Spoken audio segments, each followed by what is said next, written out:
Hello and welcome to the John Ark Show. Today we're going to interview former FBI Special Agent John Iannarelli. He's a subject matter expert in cybersecurity, active shooter preparation, and terrorism. He's also a former police officer and an attorney, and he's worked as the former NFL security representative throughout the season and at the Super Bowl. Before we begin, I want to encourage you to subscribe to our channel for free. You can also like, comment, and follow us. We're going to have a lot of great celebrity interviews coming up, so make sure to click on that notification bell so you can be notified every time we upload a new episode. Also, we ask that you post a link to today's episode of our show on all your social media. Now, let's say hello to Special Agent John Iannarelli. Hello, John. Welcome to the John Ark Show. How are you today, sir? John, I'm doing great. Thanks for having me. Thank you for coming on the show. John, as a retired FBI agent, you've had decades of experience in law enforcement. Lately, we've been having more mass shooting events, and the phenomena seems to be increasing. Do you see any specific reason for this increase in the number of these events? Well, I think there's a lot of reasons, John. First of all, everybody wants to talk about guns, but the bottom line is the common denominator I've seen throughout my career and recently, it's mental illness. And we are doing nothing in the mental illness communities to treat patients, to get people help that they need, to refer people, and also the ability to have people undergo treatment when they're not necessarily willing to do that. You combine that with the fact that we're just not prosecuting crimes anymore. So there's a lot of things that are slipping through the cracks. And of course, we're seeing the effect on the communities. Sure. Have you seen the security video footage of the Uvalde officers responding to the mass shooter in Texas? And if so, what are your thoughts on what happened there? You know, I've seen the video. I've also read some of the body transcripts from the body police cam recordings. And my take on all this is really a failure in leadership. Now, it's easy for the public to look at that and say, why didn't the officers go in? And I understand the concerns. I'm a parent myself, and I certainly am very frustrated by what I saw. I'm disappointed. But when you look at some of the recordings, the transcripts, etc., there's talk of how the on-scene commander is having officers hold in place. When you're an officer on scene, and especially they had nearly 400 officers, you don't necessarily know what else is going on. If I'm an officer standing there and being told to hold, maybe they're communicating with the hostage taker. Maybe they know the hostage taker has a gun to somebody's head. Maybe a sniper is setting up for position to be able to take the shooter out. So to blame the individual officers, I think is maybe a little unfair because they're relying on what they're being told. The bottom line is the buck rests with the on-scene commander. For whatever reason, that person did not treat it in the way an active shooter situation should have been treated. The results are tragic, and there needs to be an investigation. We have studied this for years since Columbine. There's been a methodology of how we approach these situations. None of that was followed in this case. You know, when I hear the number 400 officers on location, this to me is no longer a law enforcement response. It's a small army. You know, it is just mind blowing to me. So, did you get the impression that it was intentional at any point in an inappropriate way? The impression I got was when you look at the school district long in advance, and they had trained just months before, jurisdiction responsibilities are decided. So I'm assuming the decision was made, well, the chief of police from the school is going to be in charge of anything that happens at the school. But let me tell you, John, is that the right person to be in charge of such a volatile scene? You want your most experienced law enforcement officer to be in charge. And we saw that Border Patrol came to the rescue because those guys know how to react and how to do the job. I think a lot of this was politics up front, giving a responsibility to somebody who probably should have never had that responsibility. And when the time came to rise to the challenge, he failed to do so. You know, the old protocol, I believe, was wait for SWAT. The officers get there, wait for SWAT. Then I believe they updated the protocol where everybody should rush in immediately to save as many lives, and when SWAT shows up, they show up and take over. That didn't seem to happen this time. So hopefully they will resolve this in some way. Yeah, I think we need to look at exactly why these mistakes were made so that they're not made again. We can learn and use that in other jurisdictions. But this was a terrible, terrible response, and it should not have been dealt with the way it was. Now, the actual shooter, I believe, was killed by an off-duty Border Patrol guard who was there to save his family. Do you have any idea how he got through 400 officers who were stopping parents and old ladies and everybody else? Well, I believe what actually happened is you had a number of people respond that were law enforcement officers, but not necessarily on duty. It was a Border Patrol TAC team, a tactical team that made entry. Whether or not the actual shooter was on duty that day or came in and responded. And I can tell you from my perspective as both a police officer and an agent, when things occurred in the community and I wasn't scheduled to be working, you drop what you're doing and you respond because that's your duty. Thank God Border Patrol was there. It was horrible. It might have been even worse had they not responded. Interesting. Is there any commonality that all these mass shooters have in common? Are they all on psych meds? Are they growing up in parentless homes, fatherless homes, nobody home? Is there any commonality that sets up a pattern that can be that can be perceived in the future?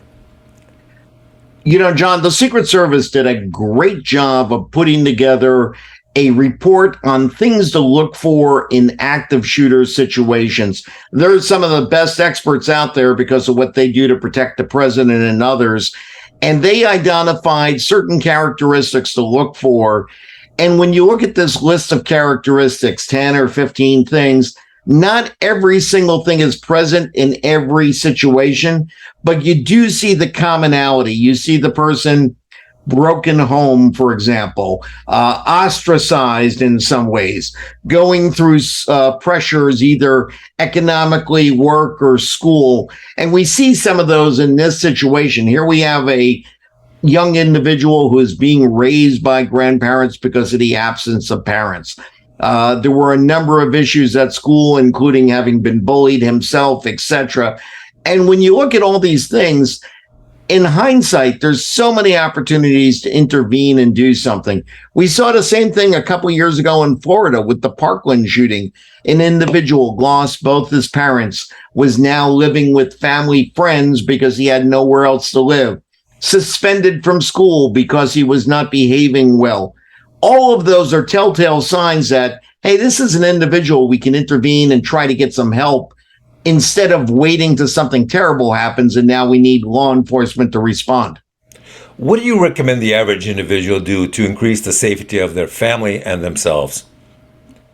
Well, it's a sad commentary on the world we live in today, but you have to have some basic knowledge of what to do in an active shooter situation.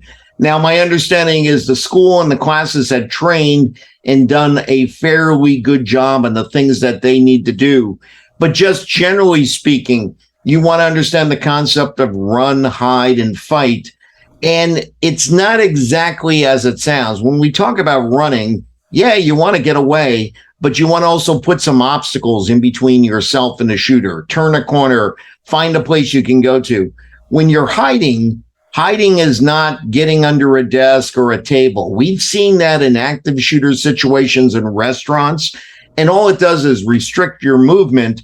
But if you're found by the shooter, then you don't have the ability to get away. If you're hiding, it's got to be in a place where you can secure a door, block an entrance to prevent the shooter from getting at you. And then finally, when we talk about fighting, I'm not talking about fighting to win the battle and take the shooter down. You want to distract the shooter, throw book bags at him in the classroom, desks, tables, anything you can, just long enough to get his attention away from concentrating on you. Then you revert to the run and hide if you can. We want to make sure that we understand those concepts. Our family does, people in the workplace. God forbid you need it, you'll know what to do. Generally speaking, Do you believe that most people should get a concealed carry license to protect themselves these days? It's up to the individual. You need to have people that, number one, are comfortable in carrying a gun. And likewise, while the responsibility of carrying a gun is enormous, you also have the skill set to be able to use it properly. One of the things in the FBI Academy, I had to fire thousands of rounds on target before I was considered qualified to carry a weapon.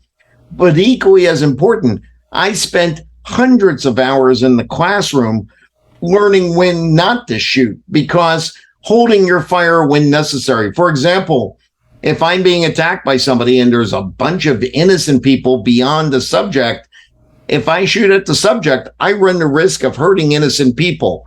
There's a lot of judgments to be made with that responsibility. And while people certainly have that Second Amendment right, it depends on the individual. Not everybody is going to be up to that sort of responsibility. And if they are, they need to be properly trained. You know what that reminds me of? There's a movie called Heat with Al Pacino and Robert De Niro, and they're pulling up on the bank robbery. They hop out of the car. The bank robbers are pouring out of the bank, and one of the first things that Al Pacino says is, "Watch your backgrounds before you shoot." So it makes perfect sense. In this day and age, do you think it's still reasonable for sports facilities and malls and public buildings to continue to prevent people from carrying legal firearms? It depends on the facility. So, for example, in the sports world, I spent quite a few years with the NFL as a security representative.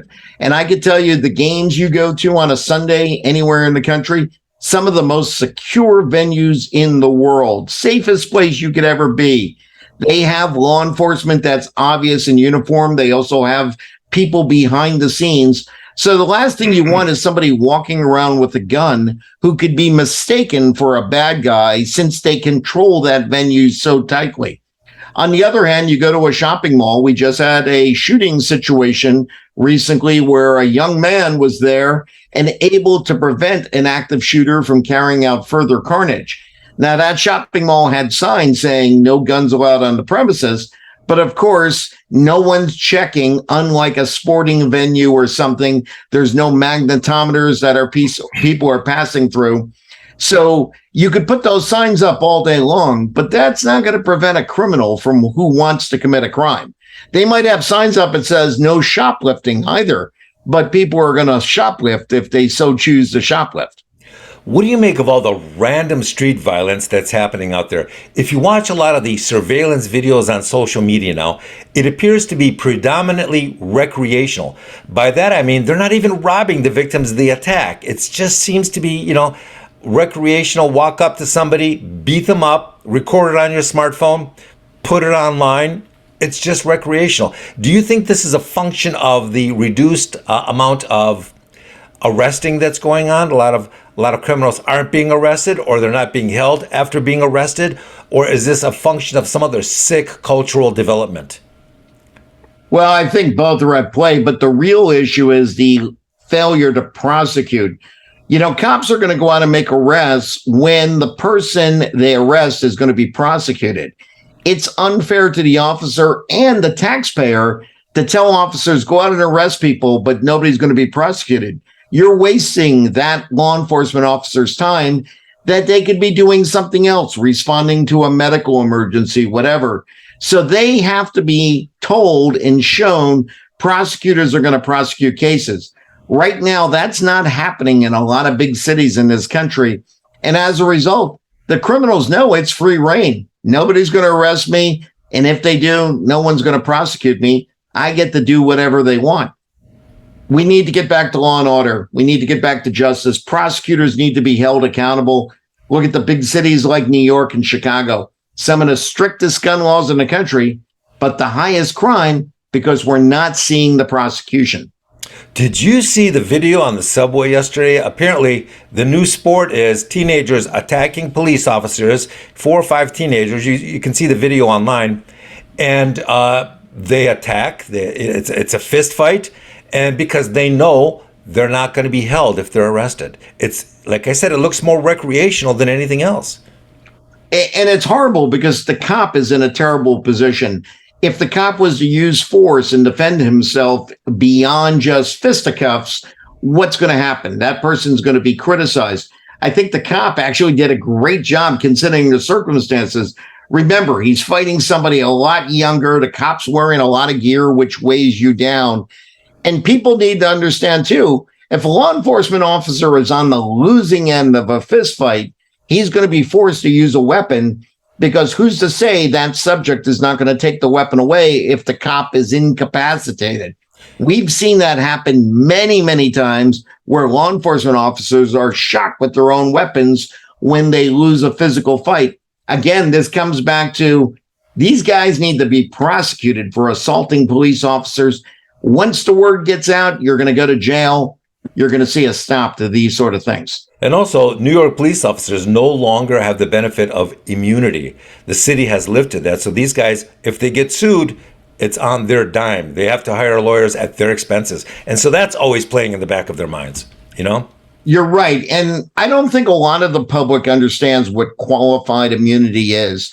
So when I was an officer and I had qualified immunity, all it simply meant was if I'm acting in the official scope of my job, and it doesn't mean I could do something illegal while wearing a uniform. It has to be an authorized activity. If I get sued, the city's going to step in and defend me in that lawsuit. Mm-hmm. But take the case of the George Floyd. That was not official in the scope of his responsibility. That's why that officer was rightfully held accountable. He can be sued as well, as could the city, because he was working on behalf of the city. Qualified immunity doesn't keep an officer from being protected if they do something intentionally bad. It protects them to allow them to do their job when they're acting within their authority. The fact that New York got rid of qualified immunity is basically another strike against police by people who don't understand policing. And the other byproduct of that decision that New York and other cities have embarked on is new police officers are not applying with their departments. You know, they're desperately trying to hire new police officers to replace those that have quit or left, and nobody's applying. Nobody. It's amazing. So, you know, you reap what you sow. So you were involved in assessing the mass shooting at the Mandalay Bay in Las Vegas years ago. What do you believe really happened there? Because there are a lot of unanswered questions. So I happened to be in Vegas. I arrived about an hour before the shooting started for other business, and then got caught up in the events of that night and wound up covering a lot of it for the media. When you look at that situation, that's another situation of an active shooter where, in retrospect, it might be a little more clear that there were some warning signs there. But this guy was pretty unusual. Essentially, the investigation shows, here's an individual who wanted to be remembered for something. He wasn't a particularly likable or friendly guy, had done okay in life, but not exceptionally well. And he wanted to leave his mark. Clearly, there's a level of psychosis that goes on in something like that. Could it have been predicted? I don't know, but it's tragic. And again, a lot of what we take away from that is knowing what to do in that kind of situation. I think many people that were at the concert didn't have an understanding of what you do in an active shooter situation. No foul to them. I mean, people only know what they know. It's why it's incumbent upon us to train people to make sure they can keep themselves and their loved ones safe. Many people there did react and were able to save themselves. Many were just unfortunate victims and didn't have a chance. Tragic, tragic situation. I don't want to see that happen again. So you've also consulted with the United Nations and the Vatican. One doesn't ordinarily think about the Vatican having security issues. Can you tell us about the work you did with them and what sort of issues they are having? Sure. So one of the things I did in my role as an FBI agent, I was very involved in the cyber world, which is a whole different area of threats, but it could be very damaging. And when I was over at the Vatican, we talked about the threat of human trafficking and what's going on in the world in human trafficking and being done on the internet. Using some of the FBI cyber expertise, we were sharing information with law enforcement from around the world gathered at the Vatican for that meeting on how we can look for those predators looking to kidnap young women, take them into forced slavery and prostitution, and not only prevent it from happening, but recover those who have been victims. I will tell you, there's efforts being led over there by England in conjunction with the Vatican, and it's amazing what they're doing around the world to combat these problems that happen right here in the U.S., but everywhere else. By the way, most people only equate human trafficking with Central America, South America, maybe the southern border of the United States, but it has permeated the mainland of this country so dramatically that now most of the major hotel and motel chains in the United States have signs on their hallways asking people to be on the lookout, because apparently a lot of the human trafficking, the cartel organizations routinely traffic their people through the motels and the hotels, and that's a lot of their customers now. It's a lot of their customers. You know, right. You see some guy check into a hotel room with half a dozen 18-year-olds, it raises the eyebrow. And it's more than just a sex slavery trade. You know, we have workers, etc. In the FBI, we take human trafficking extremely serious. And a lot of the things you would find is not just from south of the border. We had Chinese being human trafficked, etc. You go into, say, a Chinese restaurant where there's 4 patrons and 20 employees. What does that say? What does that mean? Is it an example that maybe people are being forced to work against their will? So it's things like that would be looked for and hopefully resolved and people rescued from it. Some great efforts happening around the globe, but it's an ongoing problem that's not going to stop anytime soon. Now, you have a significant background in fighting cybercrime. As a producer, I do a lot of work with technology, and my impression is that the level of cybercrime attacks of various sorts from various directions, attacks by sovereign entities, attacks by organized crime, has increased so dramatically that it's mind-boggling. Whether it's my companies or whether it's other companies, the attacks now seem to be running 24/7. Just recently, the Canadian banking system went down, as you may have heard. Mm-hmm. Banks and ATMs went down for a while. In the last few days here, a Chinese bank in Australia has announced that they're not going to be giving people access to their money.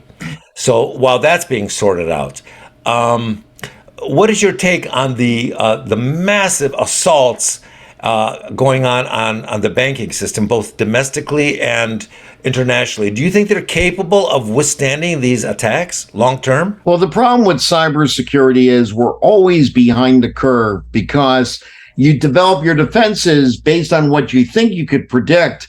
But cyber criminals are coming out with new things every single day. And then we have to be responsive to that instead of being proactive and being in front of it.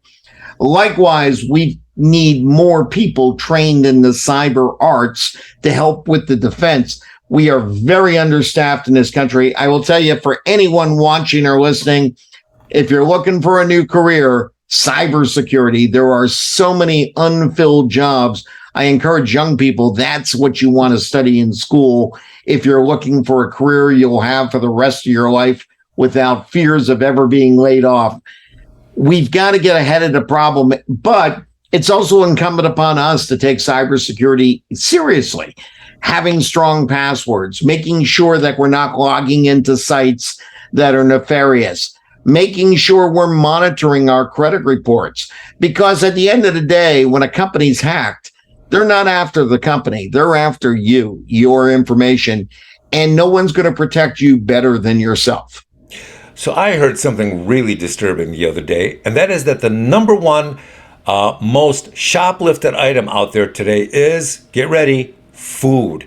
Do you think that's a function of inflation, or do you think it is the lack of law enforcement, or is it everything just piling on now? I think it's a little of both. I mean, certainly there may be people who are shoplifting because they can't afford certain things, but there's always that criminal element that I'm not going to pay for something I can just steal.